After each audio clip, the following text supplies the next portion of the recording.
एकीकडे उमेदवार मी 5-5 वर्ष मायबापाला भेटत नाही म्हणते, 5 वर्ष तू मायबापालाच भेटत नाही तर तू मतदारांना काय भेटशील बाबा उद्या? साधा विषय. आणि ह्यांना उमेदवारी तर कशामुळे दिल्या हीच नाही कळली. आज या परभणी जिल्ह्यामध्ये महायुतीकडे एकही माणूस नव्हता का उभे राहणारा? मग महादेव जानकर सारखा बाहेरचा सातारा जिल्ह्यातला माणूस इथं उमेदवार होतो, ही आमच्यासाठी शोकांतिका आहे.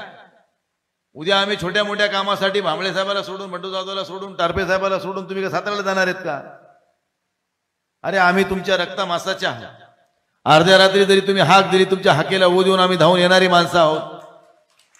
एक मराठीमध्ये म्हण आहे, आपल्याच्या पायथ्याला बसावं शेजाऱ्याच्या उशाला बसण्यापेक्षा, किंवा जेवायला उकंड्यावर बसावं पण वाड्या आपला असावा. हे वाडे तुमचे मजबूत आहे, तुम्ही काळजी करायची कारण नाही. जेव्हा जेव्हा चांगला वाईट प्रसंग तुमच्या जीवनामध्ये येईल त्यावेळी मी आणि भांबळे साहेब तुमच्यासाठी अर्ध्या रात्री धावून येऊ, हे आपल्याला या ठिकाणी अभिवचन देतो.